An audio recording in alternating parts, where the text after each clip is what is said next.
Entonces las personas descubren en lo que realmente creemos al ver cómo nos comportamos y qué hacemos. Entonces todo el mundo tiene un plan, pero Dios está buscando personas que conozcan su propósito. Y lo que hacemos, cómo tratamos a la gente, define quiénes somos.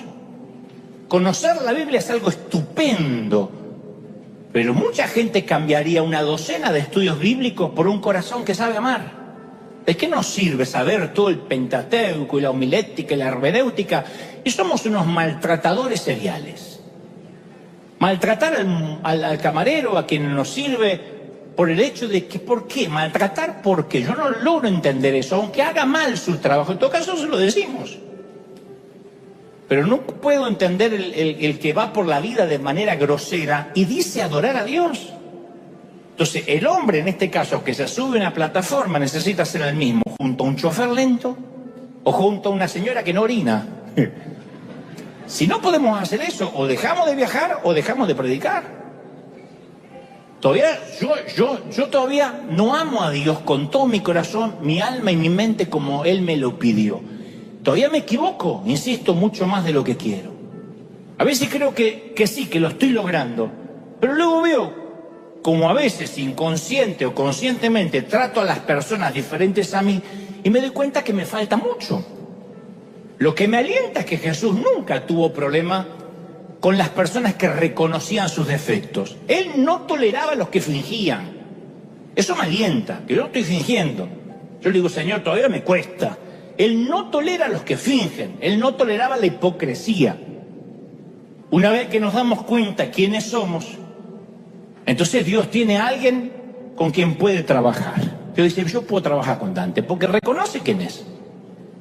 Y no me veas así, es posible que yo no sea el pastor soñado, pero tú tampoco eres el feligrés soñado que un pastor querría en la iglesia.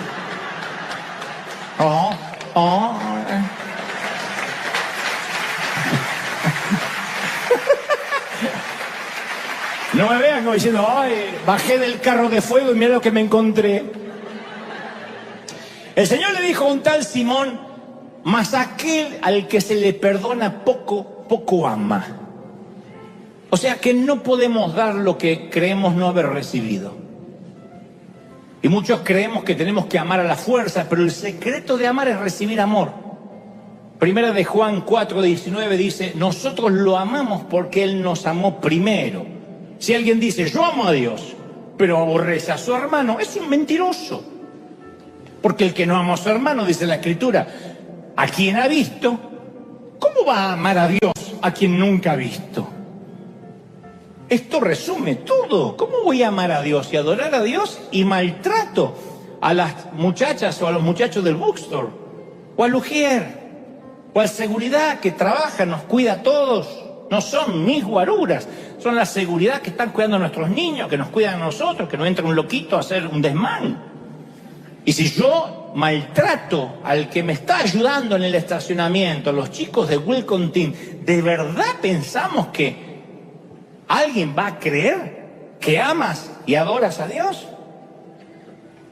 Y esto en todos los órdenes. Yo digo siempre, ¿no sería maravilloso que un pastor, cuando acusan a un pastor, a veces vemos en YouTube o en las noticias que acusan a un ministro, mira si todas las organizaciones salieran a decir, te metes con uno de nosotros y te metes con todos.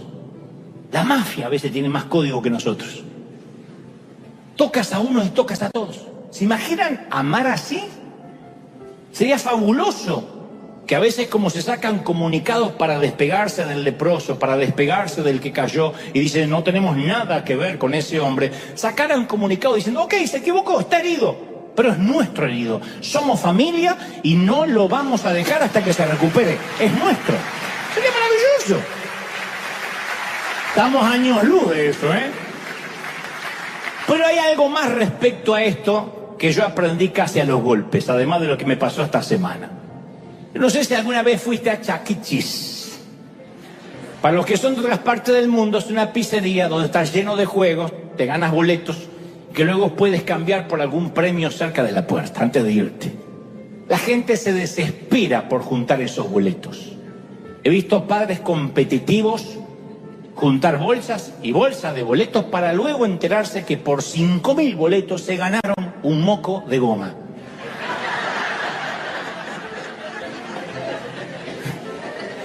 Pensaron que se iban a llevar un Porsche, se llevan un moco de goma así y un lápiz. Cuando amamos a la gente difícil, nos puede pasar algo parecido. No se trata de amar, ok, me llegó el mensaje, voy a amar para acumular boletos. Porque si esa es nuestra motivación, no va a tener ningún valor cuando lo querramos cambiar en el mostrador divino. Nos van a dar un moco de goma. No va a tener ningún valor. Si amamos, solo hicimos lo que nos correspondía hacer. Pero a veces los que tenemos corazón de evangelistas y somos medio evangelásticos, nos gusta contabilizar boletos. Yo confieso también. Yo mismo he dicho muchas veces, estamos salvando a una generación de ugandeses. No, tenemos una escuela de 360 niños en un país de 44 millones. No estamos salvando Uganda. Estamos salvando 360 chicos. Vaya, un alma vale. Pero a veces caemos en eso, si estamos salvando el mundo entero, el continente africano está conmovido. No, hay 44 millones que no saben que existimos. Entonces es muy noble lo que hacemos, pero a veces exageramos un poco porque buscamos validación. Somos contadores de boletos. Bueno, voy a amar a mi vecino para que Dios me ame más. Y esa no puede ser la motivación. Porque Dios quiere nuestro corazón, no nuestra ayuda. Y Jesús nunca va a ser el centro de nuestra vida si seguimos pensando que se trata de nosotros, de acumular boletos. Entonces, cuando vayamos al mostrador de Dios, lo último que vamos a querer hacer es cambiar nuestros boletos. Señor, yo amé, yo no soportaba al chino de al lado, pero una vez lo saludé, le pasé el perro. No es aguantar y hacer. Porque cuando vamos a presentar nuestro crédito, vamos a estar fregados. Yo una vez te conté que cuando estaba en el segundo año de la secundaria, high school, tenía un profesor muy cool que él decía, yo no voy a revisar si hacen la tarea o no. Eso va a quedar en sus conciencias. Yo quiero que ustedes hagan la tarea, porque se les va a grabar lo aprendido, pero yo no voy a revisar la tarea. Para mí era Disneyland. Lo que más odiaba era la tarea. Eso hacía que fuera mi clase favorita. Nunca hacía tarea, obvio. A un chico le dice, no es necesario hacer la tarea, pero te recomiendo que la haga. ¿Quién la va a hacer? Entonces, cuando nos dieron el primer reporte de calificaciones, yo tenía una C. Y me sorprendió. No merecía una C. Entonces fui derecho a mi profesor a presentarle mi caso. Le dije, seguro nos vamos a poner de acuerdo. Le digo, profesor, ¿a qué se debe esta C que me puso? Dice, no sé, Goebbels, son muchos. Vamos a ver su cuaderno de calificaciones. Abrió el cuaderno de calificación y noté un montón de ceros en la columna de la tarea. Ni mis pesadillas hubiese imaginado que estaba llevando la cuenta de la tarea que no presentaba. Y le dije, pues usted dijo que no hacía falta. Y dice, no hacía falta, pero la califico.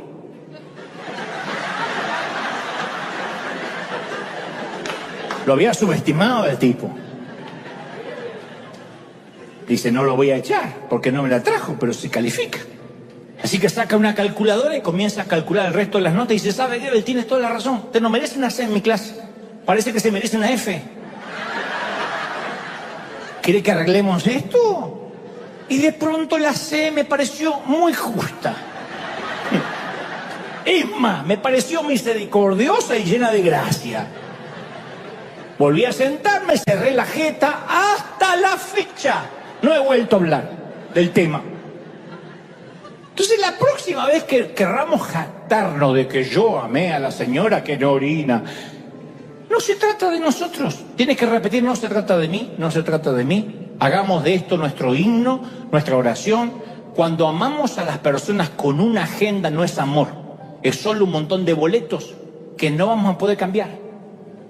En esto de amar al prójimo no es sobre nosotros, es sobre ellos. Lo hacemos porque ellos representan a Jesús y por cuanto lo hicimos por ellos, lo hicimos por Él. ¿Estamos de acuerdo? La famosa actriz Katharine Hepburn, creo que se pronuncia así, relató un incidente que marcó su niñez. Una vez dice, cuando yo era niña, dice ella, una famosa actriz de los 60, él dijo, mi padre y yo estábamos haciendo fila para comprar entradas para el circo y finalmente solo había una familia entre nosotros y la boletería. Esta familia, dice, me causó gran impresión porque había 8 niños, todos ellos menores de 12 años, 8. Y de la forma que estaban vestidos, se podría decir que no tenían mucho dinero, pero su ropa estaba limpia, muy limpia. Los niños eran muy bien educados, todos paraditos en fila de 2 en 2, tomados de las manos. Estaban emocionados por los payasos, los animales que veían esa noche. Y por su emoción, dice la actriz, podía yo percibir de que nunca habían estado en un circo. Y el padre miraba y disfrutaba viendo a su familia feliz. La señora de la taquilla le pregunta cuántos boletos quería y él responde con orgullo, quiero 8 entradas para niños y 2 para adultos. Y entonces la señora le dice el precio. Y el labio del hombre comenzó a temblar. Se acerca un poco más y preguntó, ¿cuánto dijo? La señora de la taquilla vuelve a repetir el precio. Y el hombre no tenía suficiente dinero. ¿Cómo se suponía que iba a girar y decirle a sus hijos que no tenía suficiente dinero para entrar al circo cuando ya estaban ahí, vestidos para entrar? Y viendo lo que estaba pasando, dice la actriz, mi papá metió la mano en su bolsillo, sacó un billete de $20 y lo dejó caer en el suelo. No éramos ricos, dice ella, en ningún sentido de la palabra. Mi padre se inclinó, tomó el billete de 20, tocó el hombro del caballero y dijo, señor, creo que se le cayó esto del bolsillo. El hombre de adelante entendió lo que estaba pasando y no estaba pidiendo una limosna, pero agradeció la ayuda en esa situación desesperada y desgarradora. Y dice, miró los ojos directos, puso sus ojos directos en los ojos de mi papá, tomó el billete, apretó las manos de mi papá, le cayó una lágrima y dijo, gracias Señor, no sabe lo que esto significa para mí y mi familia. Y dice la actriz, mi padre y yo volvimos a nuestro coche y condujimos a casa porque los $20 que regaló mi papá era lo que íbamos a usar para comprar nuestros boletos y comer esa noche. Estamos hablando de la década de 40 y tanto, cuando ella era una adolescente. Y dice, aunque no pudimos ver el circo esa noche, ambos sentimos la alegría dentro nuestro que fue mayor que ver el circo. Ese día aprendí de mi papá el valor de amar al prójimo. Que el amor no tiene que ver con lo que uno espera conseguir, solo lo que esperas dar, lo que esperas bendecir, lo que esperas entregar. Eso es amor. Y posiblemente el refrán, dime con quién anda y te diré quién eres, es uno de los más repetidos del idioma español. Es un dicho que no es bíblico, aparece en la segunda parte del ingenioso Don Quijote de la Mancha de Miguel de Cervantes. Y una de las acusaciones que siempre le lanzaban a Jesús era, eres amigo de pecadores, eres amigo de publicanos, te sientas con los que beben vino, con la gentuza, con los fulanos.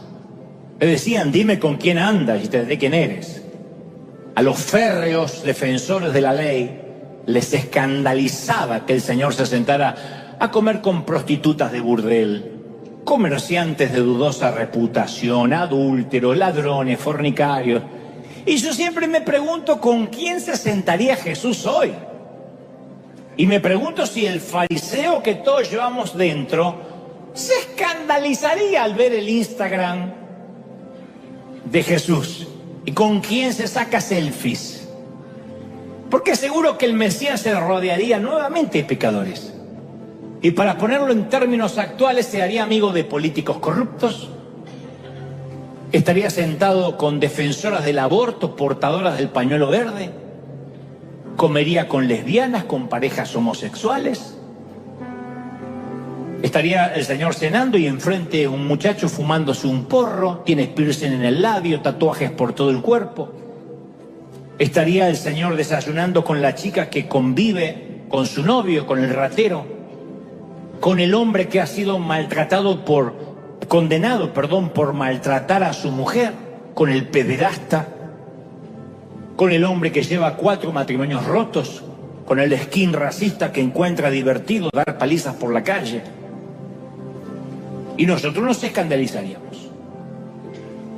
Es que los fariseos de ayer y hoy no entendemos, cuando nos ponemos en fariseos, de que el hecho de que Jesús busque la amistad con el pecador no implica que apruebe sus malas obras, sino que al contrario quiere estar cerca de él precisamente para liberarlo de esas obras. Jesús nunca miraría la apariencia exterior de una persona como nosotros. Él no miraría si lleva mechas verdes, jeans rotos, botas militares, minifalda o las uñas pintadas de negro. Él miraría su interior para descubrir que detrás de toda esa imagen dark hay un alma necesitada de redención, de cariño. Entonces cada uno hoy tenemos que analizar con quién nos juntamos la mayoría del tiempo.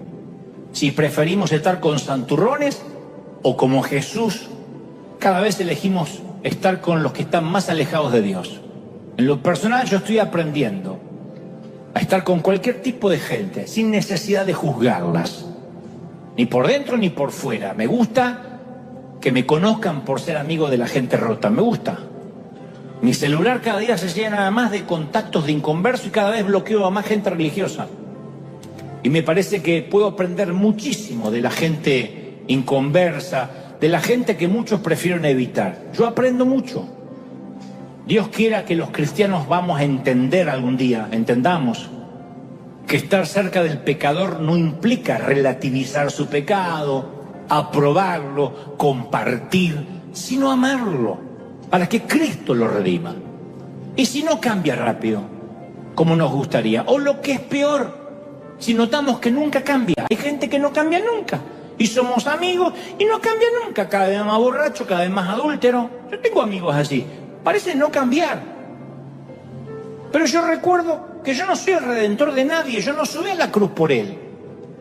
Lo único que Dios me va a reclamar, en un término egoísta si se quiere, es si lo rechacé o lo amé. Lo demás, si se arrepiente un minuto antes del infarto, o mientras va camino a la ambulancia antes de morir, o si se arrepiente un mes antes, eso es un asunto de Dios. No podemos decir yo amo, pero mejor que cambie. ¿Quiénes somos nosotros para poner plazos? Si hasta ahora el Señor no nos pone plazos, me hubiese puesto plazos a mí. Yo no estoy predicando. Yo hubiese querido matar al chofer dopado y a la mujer que no orina. Y pienso, me dice, o cambias o dejas de predicar. Y a propósito, yo sí creo que Dios usa la vieja frase del Cervantes. Ahora que lo pienso bien. Yo estoy seguro que Él nos mira y dice, dime con quién andas y yo te diré si eres oveja o cabra. El que tenga oídos que oiga. Gente difícil no es el que tiene mal temperamento.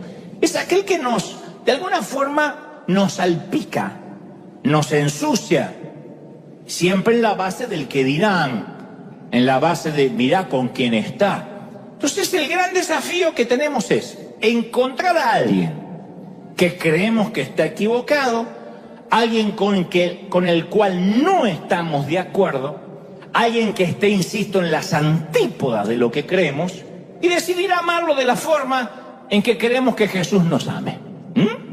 Ahora, convengamos que Jesús nunca dijo que esto va a ser fácil, y tampoco nos aclaró quiénes son nuestros prójimos, porque probablemente si nos aclaraba quién era el prójimo y quién no, haríamos listas de las personas de quien no tenemos necesidad de amar. Bueno, la suegra no entra dentro de prójimo y no la amaríamos. Pero cada uno de nosotros está rodeado de prójimos. Están en todos los lugares a donde vamos, todos los lugares. Están limpiando nuestros parabrisas, están en los semáforos pidiendo dinero, asistiendo a la reunión de los padres del colegio, conducen camiones, los buses, rastrillan las hojas de otoño, trafican droga, entregan el correo, no la misma persona. O sea, son héroes, prostitutas, pastores, pilotos, viven en las calles, diseñan nuestras autopistas, van a seminarios, viven en prisiones. Algunos nos gobiernan, los votamos, nos mienten, nos roban, los volvemos a votar. Están todos en todo sitio donde miremos, es una cosa que todos tenemos en común, que todos somos prójimos de alguien y que todo el resto son los prójimos nuestros. Y este ha sido el plan de Dios más sencillo pero brillante de toda la humanidad. Él creó todo un mundo de prójimos. Mirá todos los prójimos que hay acá. Nosotros le llamamos tierra, pero para Dios es un vecindario grande, una vecindad grande, lleno de prójimos. Para Dios es un barrio gigantesco, el planeta lleno de prójimos, de vecinos. Como dije una vez, cuando ese prójimo adquiere un nombre y un rostro, ya no es el chino de al lado, el indio de al lado, el hispano de al lado, el hueso colorado de al lado. Tiene un nombre y una cara, entonces todo cambia. Por eso tenemos que entender, insisto con esta idea, que cuando hablamos de pecado no hablamos de algo. Hablamos siempre de pecado, que hablamos de pecado, hablamos de alguien. El pecado no es algo etéreo, una hipérbole, es alguien que pecó. Entonces, a veces en ocasiones me han intentado meter en algún debate y me han preguntado cuál es o cuál va a ser en el futuro la postura de River con respecto a los gays, a los bisexuales, a los transgéneros, a estas minorías que ahora estaban infravaloradas y ahora están sobrevaluadas. Y dicen, ¿cuándo? O sobrevaloradas. ¿Cuál va a ser la postura de River para con ellos? Yo les cambio la pregunta y les digo, primero respóndeme, ¿cuál va a ser tu postura? Si es gay, si es homosexual, si es lesbiana o es transgénero, ¿es tu hijo o tu hija? Esto lo van a sacar de contexto seguro, lo van a ver después en TikTok y en otros sitios, diciendo, Dante está apoyando a ese movimiento. Lo que digo es, yo no estoy apoyando ni negando nada, lo que digo es, ¿cuál va a ser tu postura? Me hacen una pregunta, ¿cuál es la postura de la iglesia? Y yo respondo con otra pregunta, ¿cuál va a ser tu postura? Porque si no le pones un nombre y un rostro, nunca vas a poder amarlo, ni amarla. De otro modo, hablamos de la postura de la iglesia, como si la responsabilidad de amar fuera de las paredes. ¿Cuál es la postura de la iglesia? ¿Qué sé yo, si la nena no piensa? ¿Cuál es la postura de la iglesia, de la denominación, de nuestra interpretación de la doctrina? Y otra vez, ¿cuál va a ser la postura de la iglesia, me dicen a mí, con los divorciados? ¿Cuál es la postura de la iglesia con las que abortan? Y yo siempre respondo, vamos a resolverlo así, ¿cuál va a ser tu postura si ese divorciado es tu hijo o eres tú mismo? Y si la que aborta es tu propia hija. Si me dices, la pongo de patitas a la calle y no la veo nunca más en la vida, porque es una loca y no merece llevar mi apellido, esa es tu postura y creo poder entender cuál también va a ser tu postura dentro de la iglesia. Pero si tú dices, no, es que mi hijo es mi hijo, haga lo que haga, eso empieza a clarificar las cosas de que no hablamos de algo, hablamos de alguien. Entonces no le podemos quitar la cara al paciente para quedarnos solo con la patología. No es el cáncer, es un enfermo de cáncer. ¿Hace sentido lo que trato de decir? Porque esa es la manera de decir el pecado, una manera de no involucrarnos. Entonces intentamos saber la postura de la iglesia para lidiar con los síntomas, pero no queremos ensuciarnos con el problema. En primer lugar, lo que yo decía durante la pandemia, dijimos, todos o nadie, no vamos a dejar ningún anciano afuera, ningún niño afuera, aún con el gobernador decía, los demás de edad de riesgo no entren, los niños no entren, sepárense, dijimos, o todos o nadie. Y creo que esto no es solo para épocas de pandemia, el Señor ama a todos o nadie y Él se ocupa de cambiarlos, de transformarlos, ¿sí o no? No me importa que nos llamen liberales o demasiado amplios. Dios conoce el nombre de cada uno de esos prójimos. Dios conoce cada uno de los rostros. Pero nosotros solemos tener la doble moral. Porque no nos importa tanto el pecado, sino quién pecó. Como si fuera que el que pecó es importante, el pecado es peor. No. Ahí es cuando, si es un ajeno, lo liquidamos, a menos que sea nuestra familia. Por años yo me crié en iglesias que se oponían al divorcio, hasta que un día se divorció la hija del pastor. O el propio pastor. Y no sabían qué decir. Ciertos pastores decían, si usted no puede gobernar su casa, no puede servir a Dios. Si usted no sabe gobernar su casa, ni pretenda tocar las cosas santas, hasta que los propios hijos del pastor dejaron de congregarse. ¿Y qué hacía el pastor? ¿Renunciaba? No, decía, bueno, mi hijo tiene otro llamado. Cuando le ponemos una cara al pecador, todo cambia. Es fácil hablar del pecado sin pensar en el pecador. Entonces, si somos seguidores de Cristo, fuimos reclutados en primera instancia para ser un ejército de compasión, de amar. No podemos decir que lo único que la iglesia puede ofrecer es vamos a estar orando. Yo me crié en congregaciones donde te decían vamos a estar orando, estoy muerto de hambre, vamos a estar orando. Me están echando de mi casa, vamos a estar orando. Me estoy divorciando, vamos a estar orando. Mi suegra quiere vivir en casa, vamos a estar intercediendo, orando y reprendiendo. Pero nunca ayudamos. Mira, Jesús se refirió a dos grupos de cristianos. Jesús, esto es bien bíblico. Cuando él habló de la conversación que tendremos en el cielo, él dijo que va a llamar a un grupo ovejas y al otro grupo lo va a llamar cabras. Duro. Porque esto para nosotros, no está hablando de mundano, de ateo, de agnóstico. Dijo que entre nosotros, algunos se merecerán el mote de ovejas y otros se merecerán el mote de cabras. Él dijo que esto va a surgir de una plática que vamos a tener con Jesús, donde vamos a hablar acerca de cómo tratamos a las personas que nos encontramos durante el transcurso de la vida. Y luego el Señor va a decir, por cuanto lo hiciste por mis pequeñitos, lo hiciste por mí. Entonces, Él nos recordará que debimos ponerle su rostro, el rostro de Jesús, al dolor, a la necesidad, al enemigo, al pecador, a la fría estadística. No son las que abortan, es Jesús la que está abortando. Es bíblico. No estoy diciendo que esté bien, digo que él dijo que su rostro debía estar con el necesitado.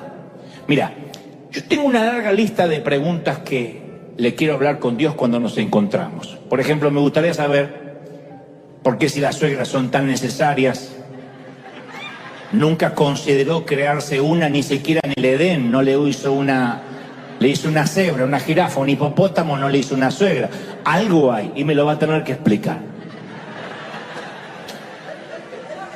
Me gustaría saber si Dios alguna vez tuvo alguna preferencia con algún equipo de fútbol.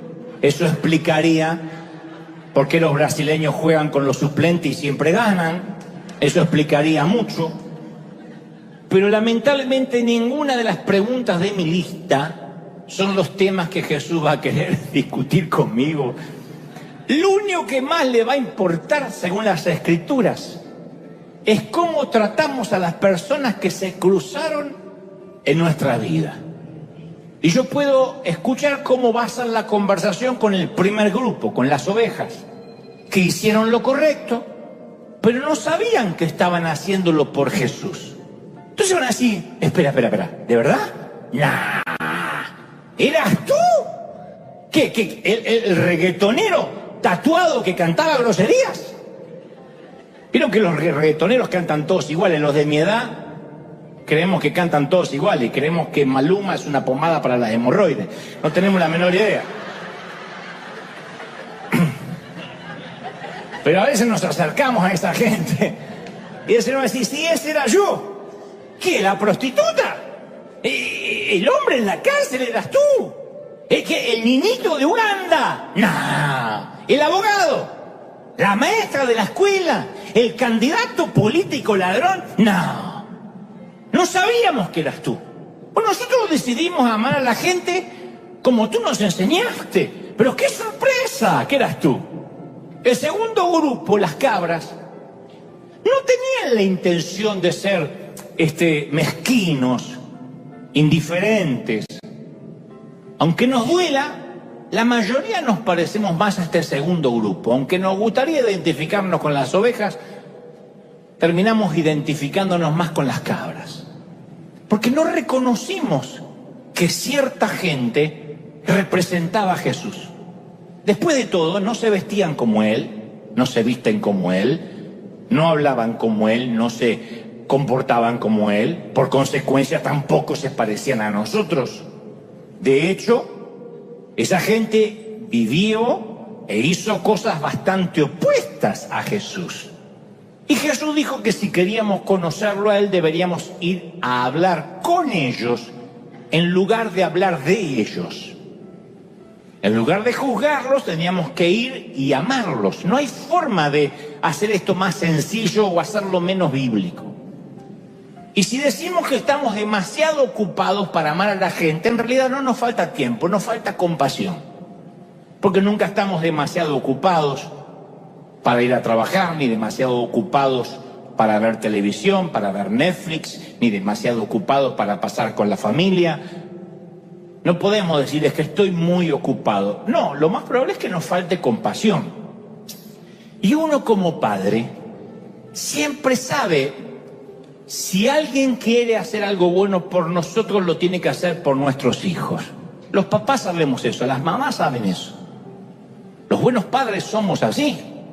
Cuando alguien hace algo increíble por nuestros hijos, ni siquiera nos tiene que decir, porque los padres siempre lo averiguamos. Y Jesús declaró que cuando amamos y satisfacemos las necesidades de las personas pobres, lastimadas, necesitadas, lo estamos haciendo por Él. Y Él dijo que si queremos hacer algo bueno para Dios, lo debemos hacer por sus hijos. Y tampoco hace falta hacer gran alboroto de eso, porque Él lo va a descubrir. Los buenos padres siempre hacen eso. Hay honras que a mí me llegan, que no entiendo por qué me llegan, contratos. Si te contara las cosas bonitas que me ocurren, y a veces le digo, Señor, ¿yo qué hice para merecer esto? En primera instancia, nada, porque todo es gracia. Pero en segundo lugar, el Señor me dice, ¿te acuerdas cuando honraste en esta situación? Bueno, esa honra te vuelve. ¿Te acuerdas que esa siembra, la cosecha te alcanza? Porque Dios no es deudor de nadie y es un Padre que cuando haces algo por los pequeñitos, la recompensa viene. Tal vez los chiquitos de Uganda no te van a poder agradecer nunca tu siembra. En persona, ellos. No vas a cosechar de esa misma tierra, pero vas a cosechar de otro sitio, del banco que te dice, mire, yo sé que usted no tiene crédito, pero el gerente decidió darle el préstamo de igual manera, por ejemplo.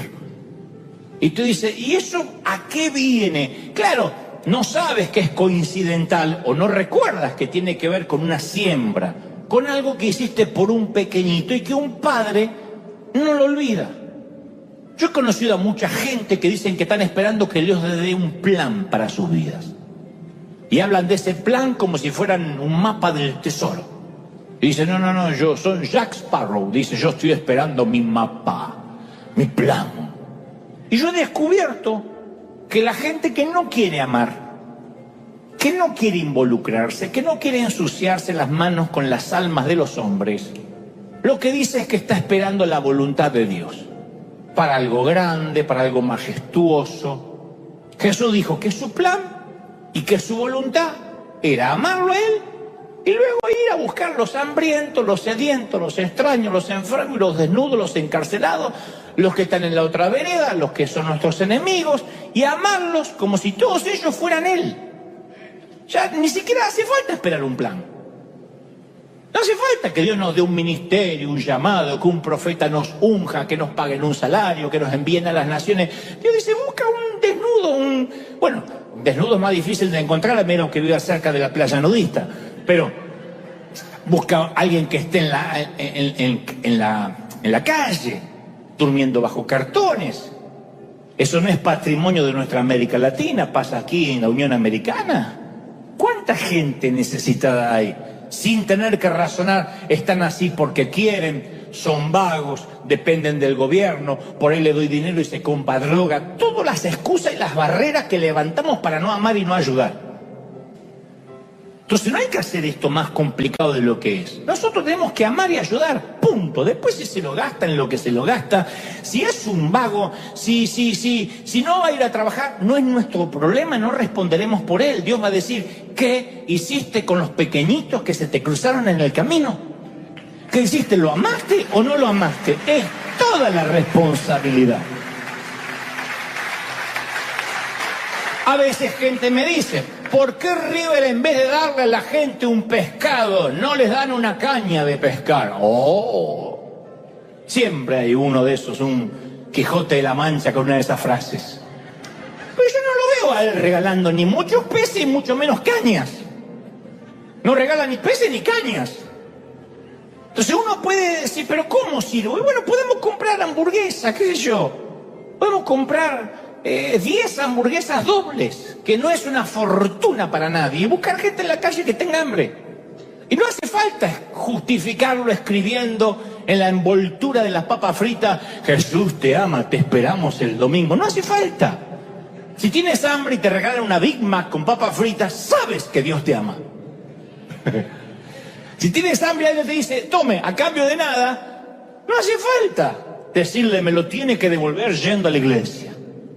Porque no es lo que el Señor nos va a preguntar. ¿Cuánta gente regalándole algo hiciste evangelismo para que se congregue? Va a decir, ¿a cuántos amaste? ¿A cuántos visitaste en la cárcel? ¿A cuántos abrigaste?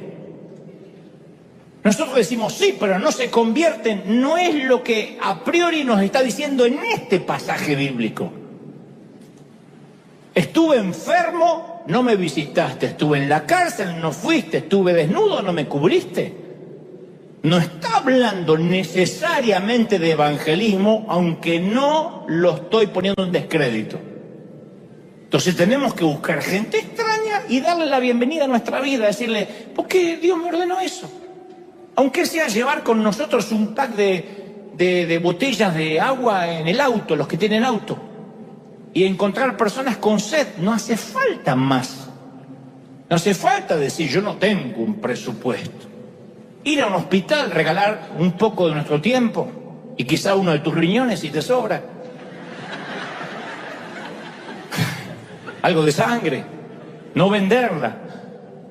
Darla, donarla. Ir a visitar cárceles, hacer unos amigos ahí.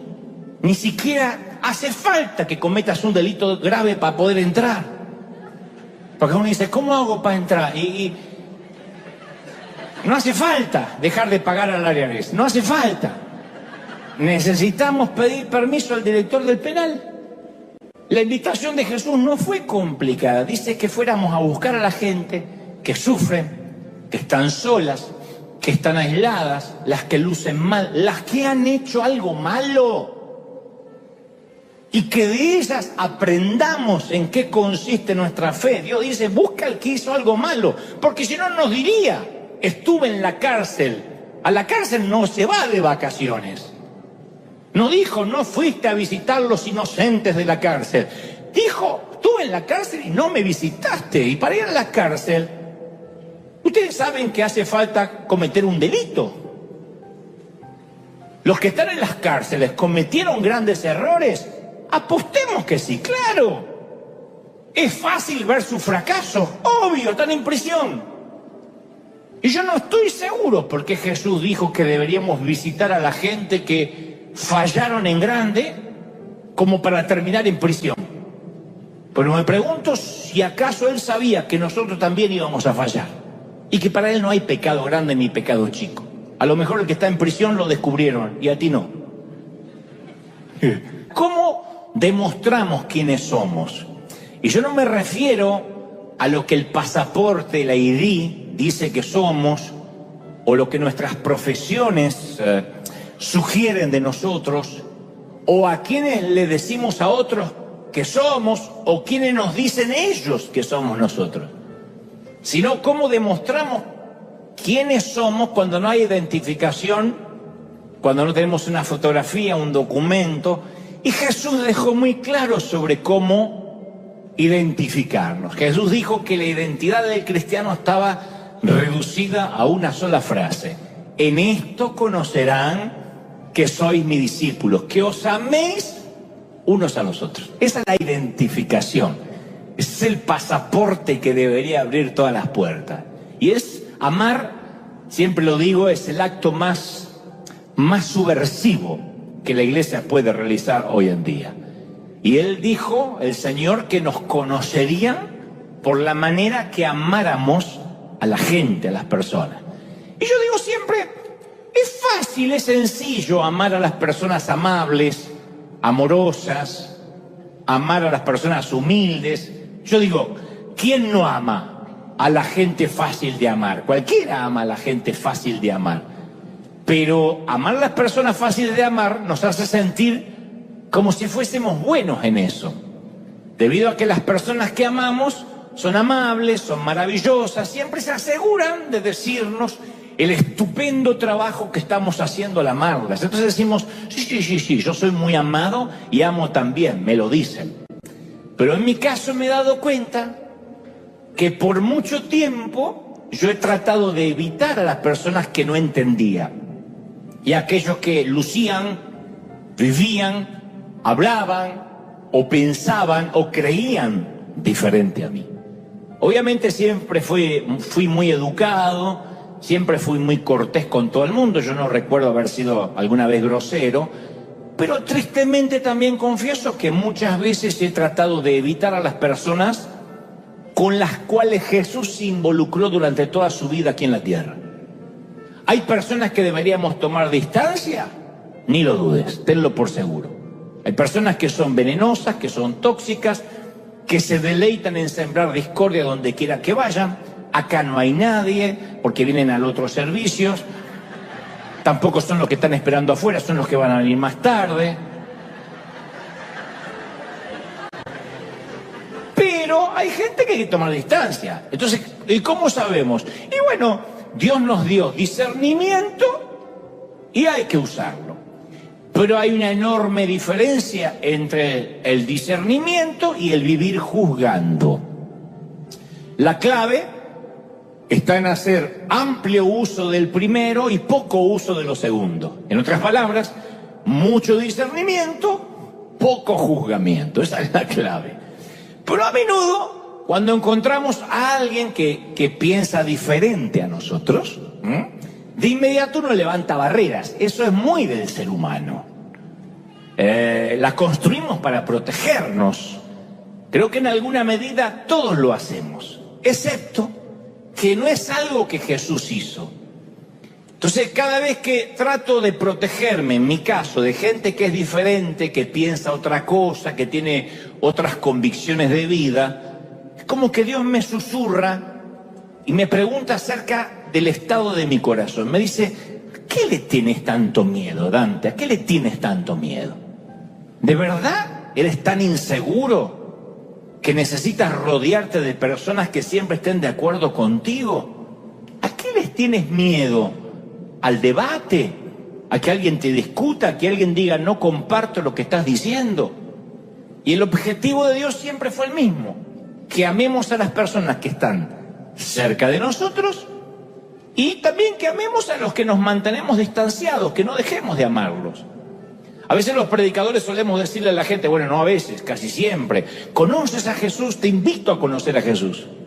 Pero lo cierto es que técnicamente pocas personas de este lado del cielo se encontraron literalmente con Jesús.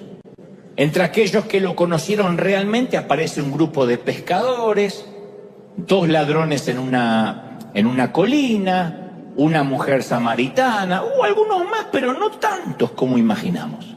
En contraste, hubo mucha gente que conoció a Jesús, pero a la distancia.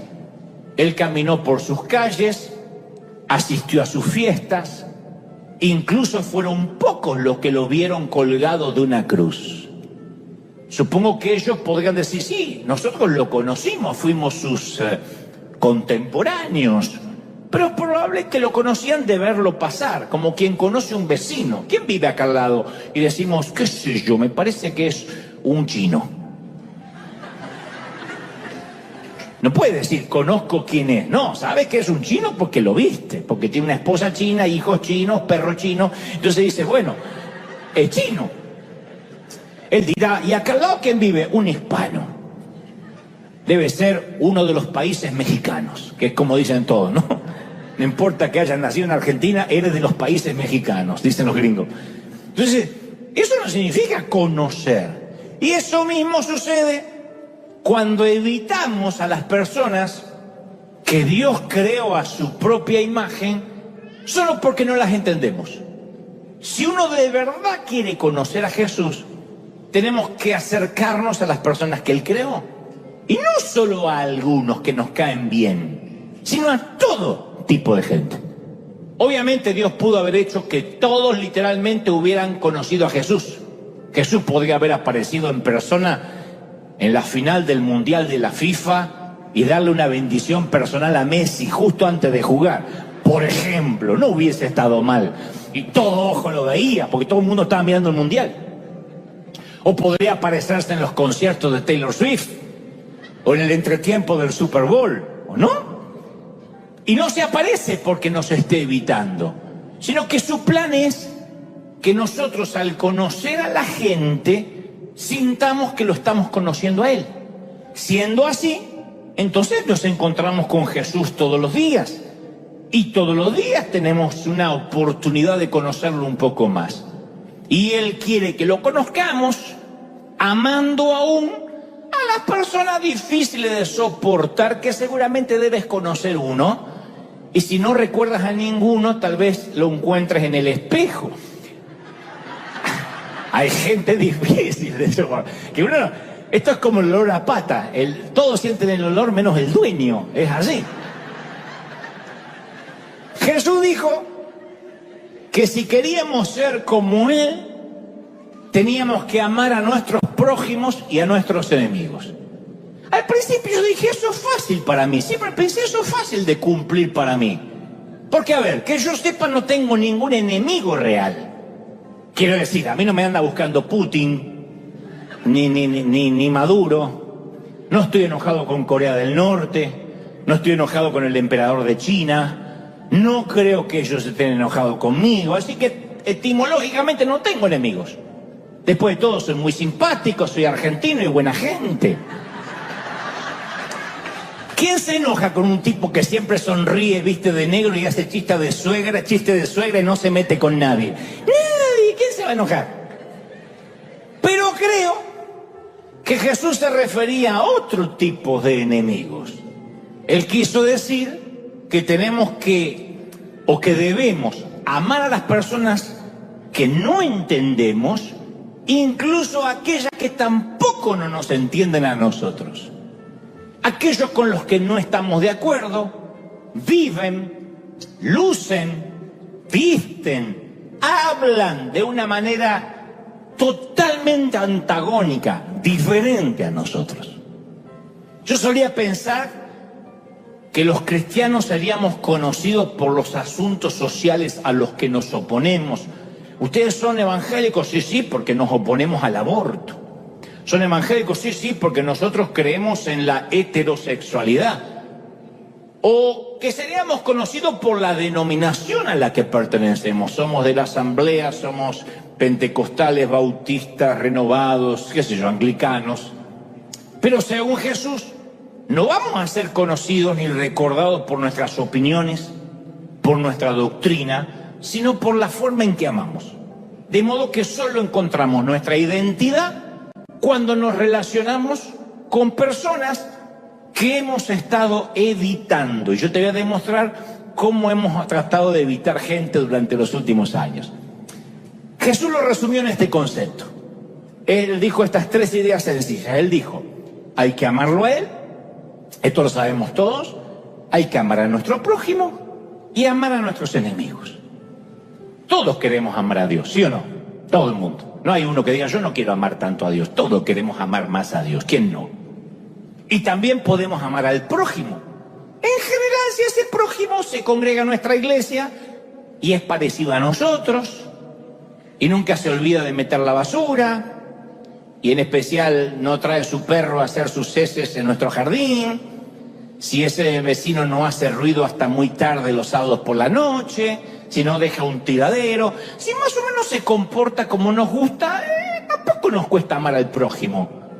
Pero amar a mis enemigos, capaz que los puedo tolerar un tiempo, pero amarlos, ¿no nos va a meter en problemas con otros cristianos amar a los enemigos, sacarnos fotos con ellos, frecuentarlos?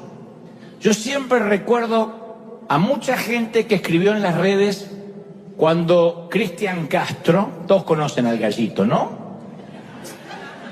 Vino a un par de nuestros servicios. La primera vez vino medio disfrazado, bueno, vive disfrazado, pero vino como camuflado, eso quiero decir.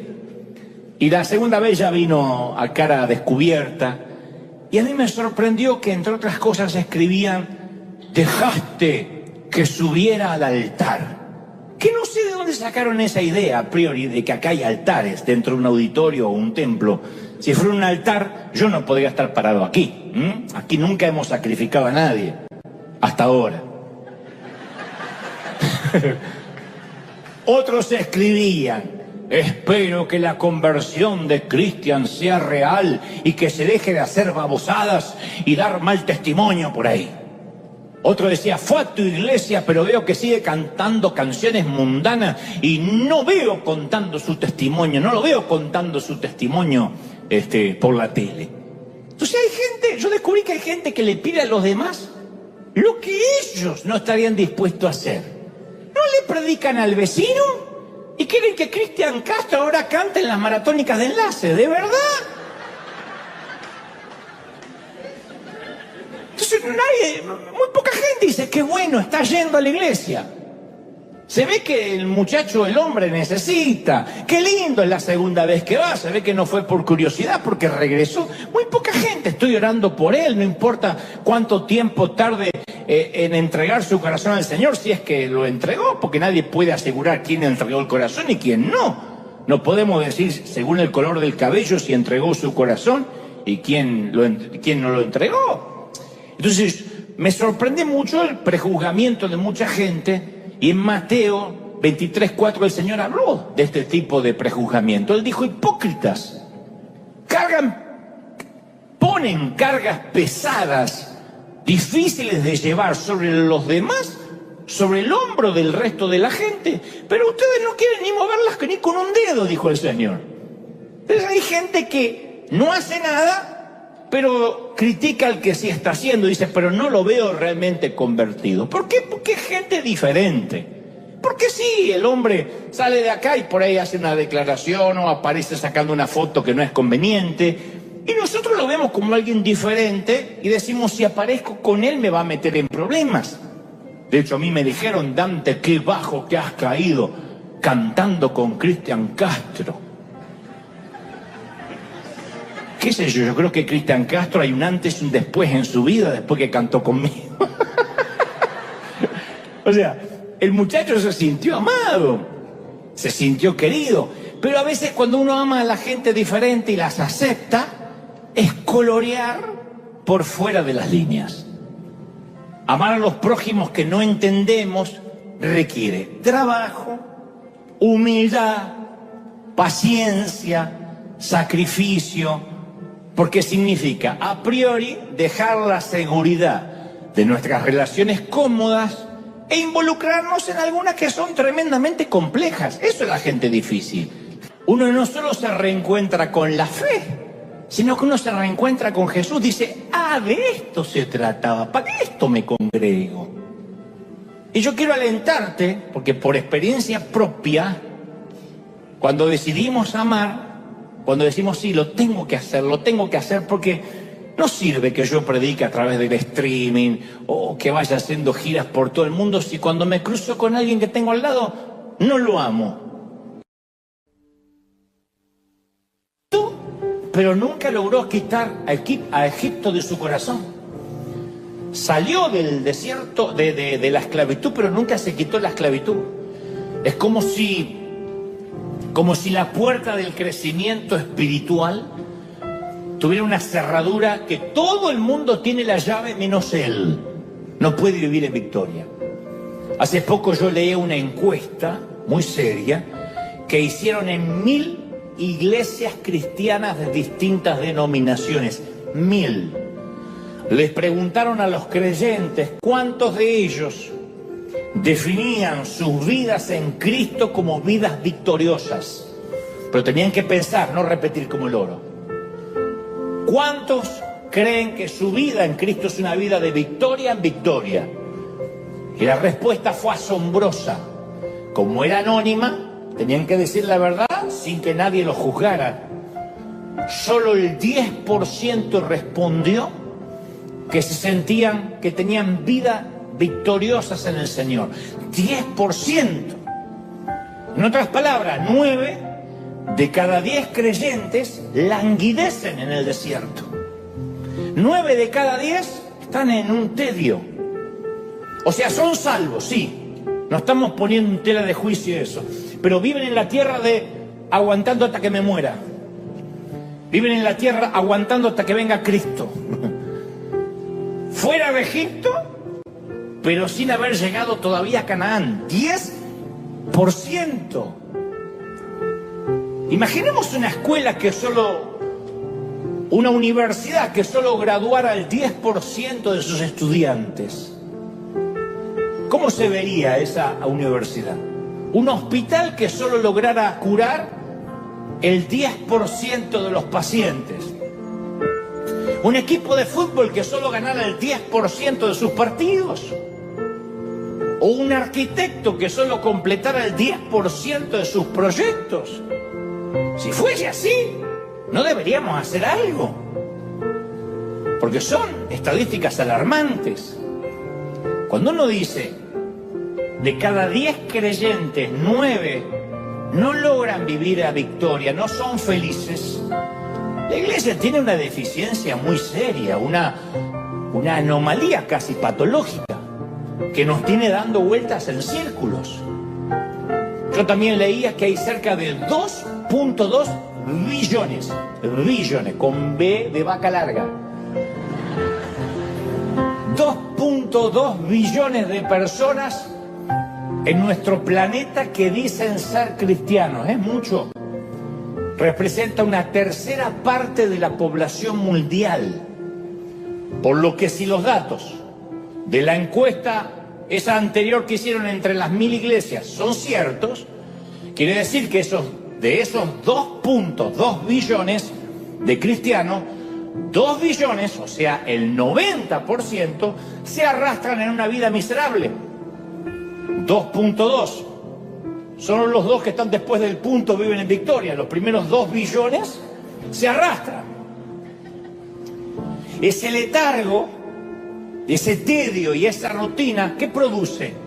Iglesias débiles, cristianos codependientes que necesitan, en lugar de una prédica o un mensaje que los haga crecer, frases de coaching, frasecitas motivacionales para poder sobrevivir una semanita más. Necesitan repetir frasecitas o un nuevo versiculito para pegar en un calco en el auto o en la nevera que los haga aguantar hasta el próximo domingo o hasta el siguiente congreso de empoderamiento. Es una iglesia debilitada, una iglesia que se arrastra por el desierto y que va a buscar una gotita de agua los fines de semana. Yo pregunto, ¿cómo cambiaría el mundo si esos 2 billones de personas salieran del desierto? ¿Cuánta alegría se liberaría en la atmósfera? No habría tantos creyentes de uno o de otro lado de las grietas políticas. Es impresionante, yo no sé cómo será en vuestros países, pero en Argentina hay iglesias que literalmente se promueven oficialistas o de la oposición. Y hasta los pastores le dicen por quiénes tienen que votar. Entonces, obviamente, cuando la política se entremezcla con las cosas de Dios, la gente no puede estar alegre, porque los políticos fallan, porque las gestiones fracasan. Yo digo, ¿cómo cambiaría el mundo si anduviéramos por encima de esa grieta, en victoria? ¿Cuánta sabiduría se podría extraer de esa gente y compartir? Si esos 2 billones de creyentes dejaran el desierto, ¿cuántas familias se salvarían? ¿Cuántas guerras podrían prevenirse? ¿Cuánta hambre en el mundo podría erradicarse? ¿Cuántos orfanatos nuevos se construirían? ¿Cómo cambiaría el mundo si cada cristiano comenzara a vivir ya la tierra prometida? El victoria, victoria, victoria, victoria en todas las cosas, Frank. Me caigo, pero victoria. Peleo, pero victoria. Dios quería que abandonaran lo conocido, que arriesgaran todo, que dependieran de Él. Así que les habló y le dijo en Deuteronomio 1:6, ustedes han permanecido demasiado tiempo en este monte. Y yo te voy a decir la misma palabra de parte del Señor. Ya has permanecido mucho tiempo en ese mismo monte. Dile al que está a tu lado, muévete el monte. Pero no te lo voy a decir. Te lo voy a decir yo, muévete el monte, mijo. Muévete del monte, ternurita. Ya ha estado mucho tiempo ahí. Y esta exhortación de abandonar el desierto o el mismo monte, no se trataba de abducirlos y llevarlos directo y sin escalas al cielo. Pero a veces es lo que interpretamos y así salimos a evangelizar con la premisa de que Canaán se trata solo y necesariamente del cielo. Por eso siempre trato de hacer, al menos el torpe intento, de redimir la palabra más famosa de toda la cristiandad, evangelización, que es una palabra que ha sido secuestrada, tomada como rehén, incomprendida y la mayoría de las veces mal utilizada. En su dialéctica, en su etimología, ha sido mal utilizada. Los cristianos como que acampamos cómodamente en el desierto, construimos nuestra propia ciudad religiosa a kilómetros de distancia de la tierra prometida. Y sin casi darnos cuenta, desvirtuamos la idea de lo que significa la tierra prometida. Y entonces cuando le predicamos a un inconverso, le predicamos lo mismo que creemos. Usted tiene que saber lo que le va a pasar cuando va a morir. Es lo único que le decimos. ¿Está listo para morir? Le decimos al carnicero, ¿está listo para morir a la carne? Siempre ese fue nuestro método de evangelización durante años. ¿Qué va a pasar cuando se muera? ¿Sabe dónde se va a ir? Y por eso, a veces en lugar de amar, de comprometernos con los perdidos, solo le decimos, si murieras hoy, ¿tú sabes dónde irías? La base de la evangelización escatológica es esa.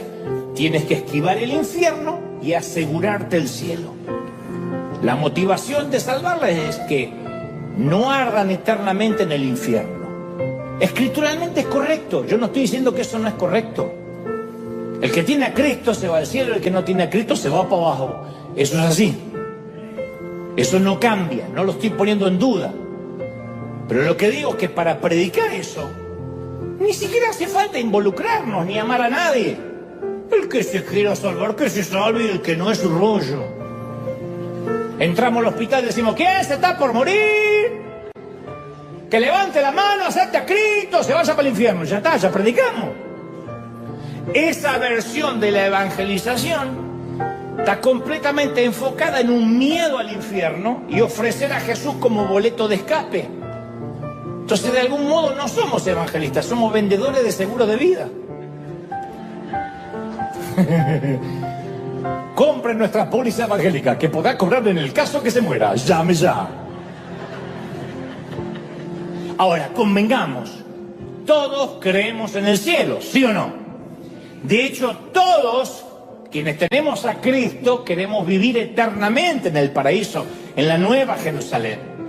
Pero no nos podemos olvidar que hasta tanto lleguemos hasta el cielo, Jesús nos ofrece alegría abundante. Entonces, ¿por qué muchos viven con tristeza abundante? Se levantan, se ponen la cara de aguantar las hemorroides y salen por el mundo.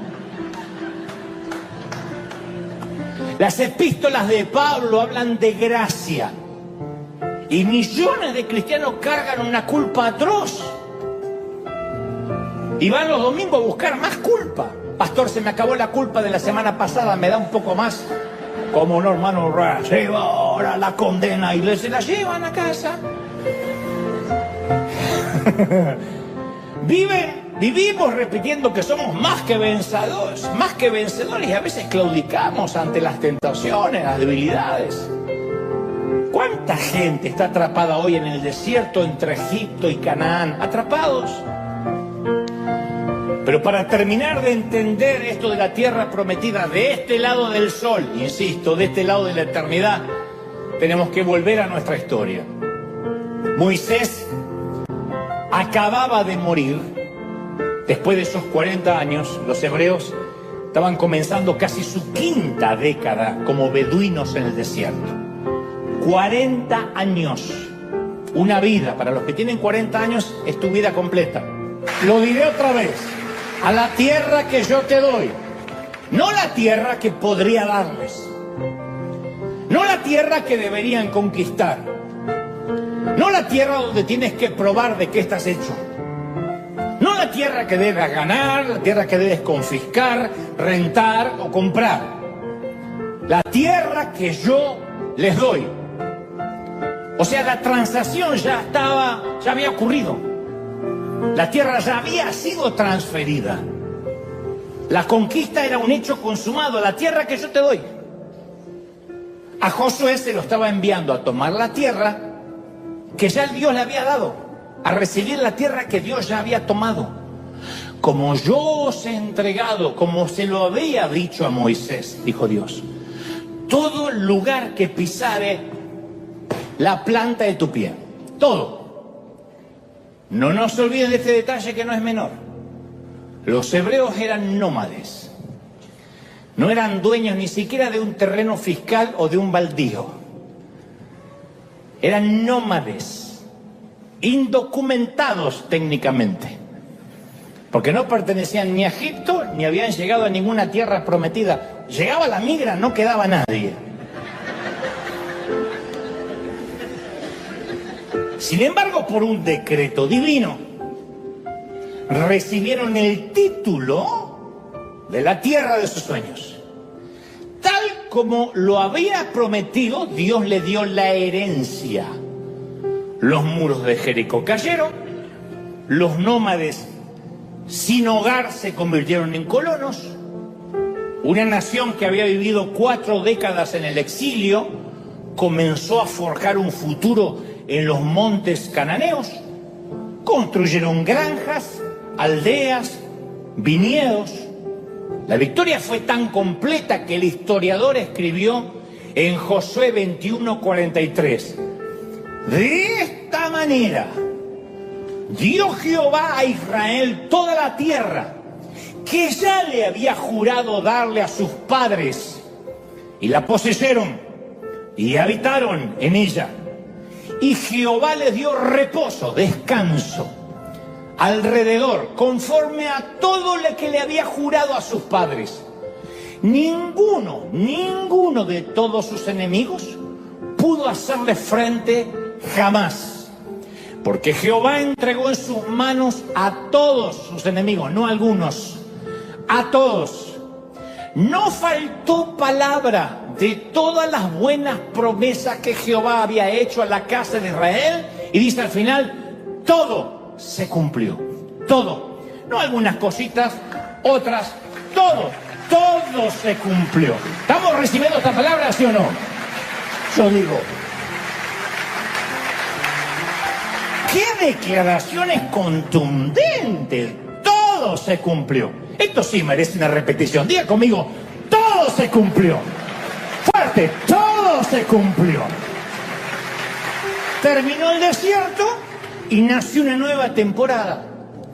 Yo vuelvo a preguntar, ¿habrá alguien aquí hoy o en casa que quiere entrar en la temporada de la herencia? ¿Habrá alguien que dice, yo ya estoy harto del desierto? ¿No crees que es tiempo ya de recibir tu herencia? ¿No crees que es tiempo de decir, ya es tiempo? Termina una temporada y comienza la otra. Yo esperaba mínimamente un amén explosivo. ¿No es tiempo de la herencia, sí o no? Tiempo de la herencia.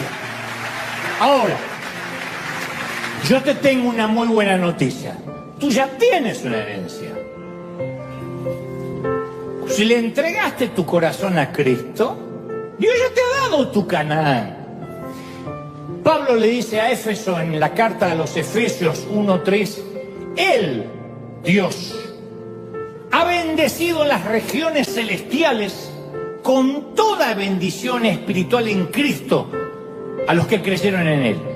En los cielos Él ha decretado la bendición. Nota el verbo, te ha bendecido. No dice te va a bendecir. Tal vez te bendiga si te portes bien. El título de propiedad de la tierra prometida tiene tu nombre. Los registros legales en el cielo fueron cambiados por tu nombre. Dios ya te ha dado Canaán. Alguien tiene que celebrar, gente. ¡Aleluya!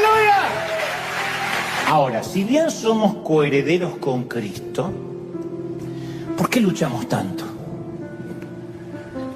Nuestra herencia es una perfecta paz. Yo te doy una paz, dice el Señor, que sobrepasa todo entendimiento. No hay manera de, en palabras simples dice, no hay manera de razonarlo, no resiste análisis racional. No hay un sabio, alguien que tenga ciencia que pueda discernir por qué tenemos paz en una pandemia. Nos dicen que estamos locos. No hay forma de entender por qué un cristiano está en la sala de espera con un ser querido luchando contra el cáncer, está preocupado, está dolido, pero a pesar de eso no pierde la paz. Yo he estado en funerales donde veo a los seres queridos.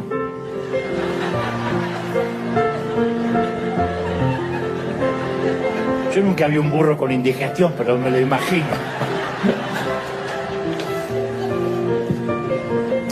Dios promete suplir cada necesidad. Compartimos las riquezas en gloria con Él. No obstante, seguimos preocupándonos, poniéndonos nerviosos. ¿Por qué? A mí se me ocurren al menos un par de razones, dos. Primero, no sabemos de nuestra herencia, no sabíamos. Nadie nos ha contado lo que dice Efesios 1:19 acerca de la supereminente grandeza de su poder para con nosotros los que creemos. Nadie nos ha dicho de ese depósito de poder. Nos han dicho frasecitas empoderadoras, pero eso no es hacer un depósito. Nadie nos ha dicho que peleamos desde la victoria, no por la victoria. Hay algunos que pelean contra el diablo como si el diablo nunca hubiese sido vencido.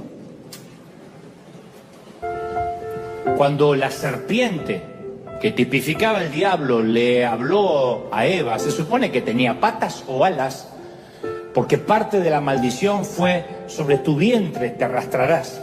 A la mujer le dijo que iba a traer a luz con dolores de parto, pero la maldición que vino para la serpiente sobre tu vientre te arrastrarás, por lo cual, si leemos lo que no está escrito, significa o que tenía patas o que tenía alas. Y ese es el estado y el lugar y el nivel que Dios puso al diablo hasta la fecha, arrastrado. Entonces cuando alguien dice, el diablo está sobre mí, o sea que estás recontra arrastrado. ¿Para qué lo subiste?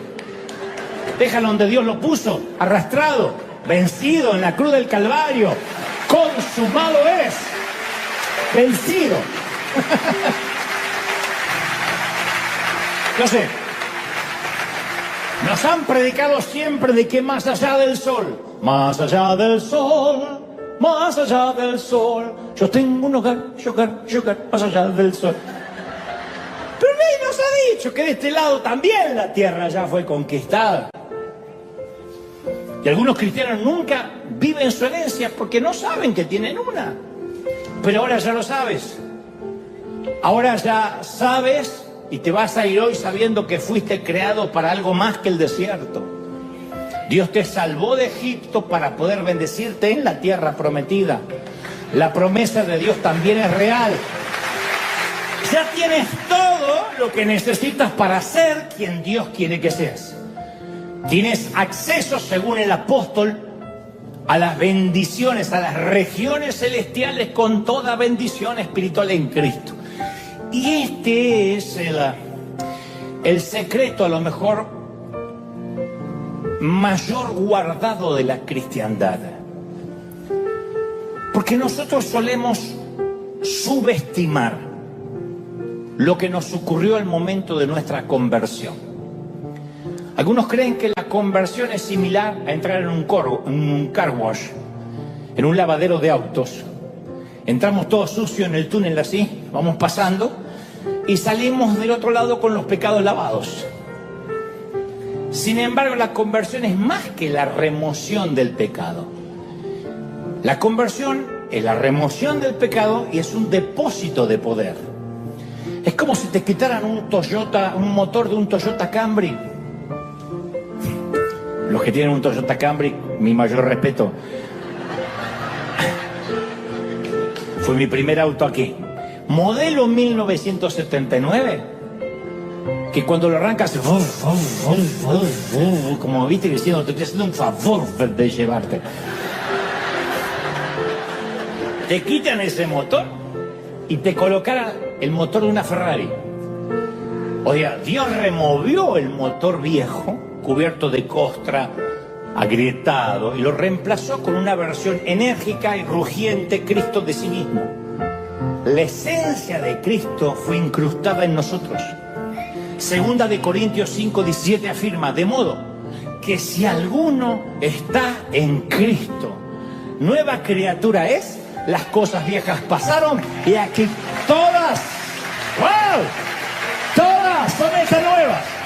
¿Sí o no? Entonces, quiero que te grabes esto, estamos completamente equipados. ¿Necesitamos más energía a los lunes de la mañana? La tenemos. ¿Más bondad y misericordia? La tenemos. Nos hace falta más dominio propio, no más demonio propio, más dominio propio, más autoestima. Bueno, Hebreos 13:21 declara, Dios te capacitará con todo lo que necesites para hacer su voluntad. O sea, cuando Él te da, nos da su voluntad, nos da la asignación, nos da la capacidad, las herramientas. Segunda de Pedro 1:3 añade, Dios nos ha dado todo lo que necesitamos para llevar una vida en rectitud. Todo. ¿Cómo uno puede vivir en santidad? ¿Cómo uno puede vivir en integridad? Dios nos ha dado las herramientas para que eso suceda. Pero para eso necesitamos un cambio de paradigma. En Canaán no peleamos por la victoria. En Canaán peleamos desde la victoria que ya fue ganada. En el desierto nos afanamos, nos preocupamos por todo. En Canaán confiamos. En el desierto buscamos la atención de Dios. En Canaán ya tenemos el favor de Dios con nosotros. Vive con nosotros. ¿Tú lo crees? En el desierto dudamos de nuestra salvación. En Canaán sabemos que somos salvos. Cuando yo veo a alguien dudando de la salvación, que la perdí, que Dios me borró, que me volvió a anotar, que ahora me volvió a borrar, que ahora se arrepintió, yo digo, vive pobrecito en el desierto. Porque cuando nos entregamos a Cristo fuimos integrados a la familia real. Juan 1:12 afirma, mira, mas a todos los que le recibieron, a los que creen en su nombre, les dio potestad para ser hechos hijos de Dios. Y como somos parte de la familia real, tenemos acceso a las bendiciones de la familia real. A todas ellas. Efesios 1:11 dice, en él asimismo tuvimos herencia, heredada. Pero hay más. Romanos 8:15, el apóstol Pablo describió el valor de nuestro portfolio, de todo nuestro portfolio, de todo lo que accedemos en ese depósito de poder cuando aceptamos a Cristo. Dijo Pablo, el Espíritu mismo da testimonio a nuestro espíritu de que somos hijos de Dios. Y si hijos, también herederos. Herederos y coherederos con Cristo. Alguien tiene que celebrar, se me había olvidado. Se me había pasado de la cabeza. Somos coherederos con Cristo. Compartimos la misma herencia de Cristo. Filipenses 4:13 lo afirma. Pues todo lo puedo hacer, todo, por medio de Cristo, quien me da la fuerza. Todo lo puedo en Cristo, que me fortalece. Todo. Todo. ¿Sí o no? Alguien tiene que decir amén. Entonces, el título para nuestra nueva vida en Canaán ya fue firmado. Ya está. Solo depende de nosotros poseer la tierra. Josué y sus hombres lo hicieron. Heredaron su herencia. Cada tribu recibió su bendición particular o una asignación. Todos los hebreos fueron bienvenidos a la herencia. El viejo, el joven, el débil, el fuerte. No hubo alguien que dijo, no, vas a heredar menos. Claro, las asignaciones eran individuales. A cada tribu Dios le dijo a Josué que den un paso al frente. Rubén, Gad, Manasés. Cada territorio era distinto. La parcela de Judá era grande, era céntrica. La de Dan era más pequeña y costera. Hasta las asignaciones fueron únicas. Josué dijo, tribu de Judá, tomen las tierras altas. Manasés, ocupen los valles. Pueblo de Gad, habiten la tierra del este jordánico. Y Jesús hoy nos dice exactamente lo mismo. José, toma tu lugar en tu campo de medicina en el ala del hospital. María, toma tu territorio de contabilidad. Susana, te he dado el don de servicio, ocupa tu territorio. Alejandra, ocupa tu sitio en la administración. Todo el mundo recibe un don. Todo el mundo recibe un territorio. Ocupa tu lugar. Primera de Corintios 12:7 dice, a cada uno de nosotros se nos da un don espiritual para que nos ayudemos mutuamente. A cada uno una herencia. Ahora, la herencia es universal. Las asignaciones están hechas a medida. Todos tenemos un lote en la vida y algunos van a llegar al cielo y no se van a haber dado cuenta nunca que tuvieron una herencia y comieron toda su vida de creyentes queso. Hay una metáfora así de alguien que llega al cielo, una historia, y Dios lo lleva a un depósito, a un warehouse donde hay un montón de paquetes, como si fueran los de Amazon, cerrados. Y pregunta, ¿qué son estos paquetes? El caballero dice, son todas las bendiciones que nunca abriste. Son todos los regalos que nunca creíste que eran para ti. Y cuando tú no las usas, se almacenan aquí en el cielo. Lástima, porque aquí no las vas a necesitar. No las usaste. Entonces, todos nosotros tenemos que reconocer cuál es nuestro paquete, cómo venimos equipados. Eso es parte de nuestra herencia. Incluso lo que hacemos para ganarnos la vida tendría que ajustarse a nuestro diseño, tarde o temprano. No hay nada peor que trabajar de algo que no nacimos para hacer. Un estudio reveló que solo un 13% de todos los trabajadores dicen que aman su trabajo. 13%. Con razón hay tantos malhumorados en el tránsito en la semana. Casi 9 de cada 10 de ellos no quieren ir a trabajar. Imagina el impacto de esta infelicidad que esto tiene en la salud, en la familia, en el desempeño. Pasan 40 horas semanales arrastrando los pies en un empleo que no les interesa, ni les gusta, ni nacieron para hacer. ¿Hay un tiempo para eso? Sí hay un tiempo. Pero la herencia de Dios incluye encontrar algo, tarde o temprano, que hayamos nacido para hacer. Y que lo hagamos también, que nos paguen por hacerlo. Todo lo que necesitamos es entrar a nuestra tierra prometida, caminar en fe, aunque no veas, caminar en fe. Así que vamos a caminar, gente, a marchar, se ha dicho, a terminar el año marchando en fe, diciendo, está bien, yo creo en el cielo, pero quiero encontrar la porción que me pertenece en la vida, acá, de una bendita vez. Así que vamos a mudarnos de una vez por todas al lote prometido.